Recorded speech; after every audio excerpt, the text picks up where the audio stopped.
Hi guys, my name is Matt Darvas. I'm 21. I'm a university student back in Australia, where I've also been volunteering with World Vision for the past couple of years. We've been exploring the global food crisis for this year's 40-hour famine. Isaiah's message was quite clear. Is it not to share your food with the hungry and to provide the poor wanderer with shelter? When you see the naked, to clothe him, and not to turn away from your own flesh and blood? Then your light will break forth like the dawn, and your healing will quickly appear. Then your righteousness will go before you, and the glory of the Lord will be your rear guard. Then you will call, and the Lord will answer. You will cry for help, and he will say, Here I am. If you do away with the yoke of oppression, with the pointing finger and malicious talk, and if you spend yourselves in behalf of the hungry and satisfy the needs of the oppressed, then your light will rise in the darkness, and your night will become like the noonday. The Lord will guide you always. He will satisfy your needs in a sun-scorched land, and will strengthen your frame. Throughout history, the church has been a place where the poor are looked after, where the needs of the world are met. The global food crisis is the next big challenge, where the church must again step up.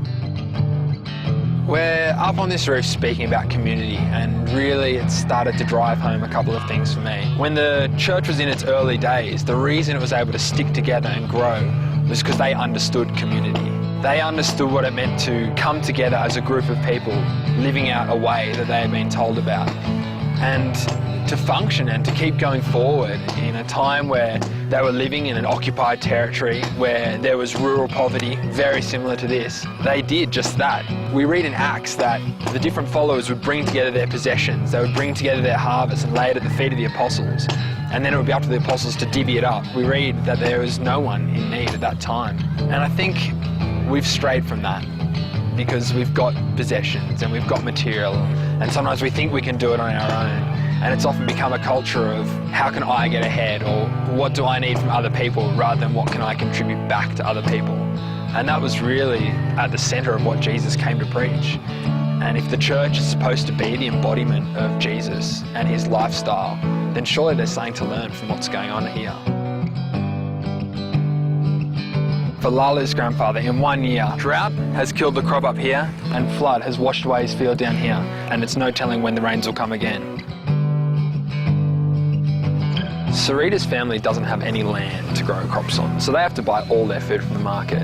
As a result of the global food crisis, prices have skyrocketed. Sarita's mum now has to go and look for paid work, and for Sarita, she has to step up and do all her mum's household chores. So instead of going to school, playing with her friends, she's cooking, collecting the firewood, preparing meals.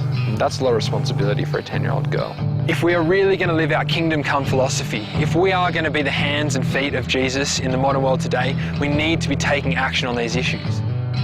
People here are having to answer some really big questions about where is God in the midst of having no food and not knowing how they're going to be able to provide for their family, of losing people they love because they simply don't have enough to give them.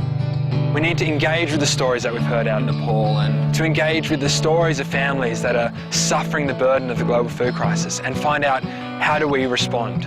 Where do we start to fit in as part of the solution? Is it not our role as Christians to come alongside these people, to show them God's love, to reconnect them to what it is really all about?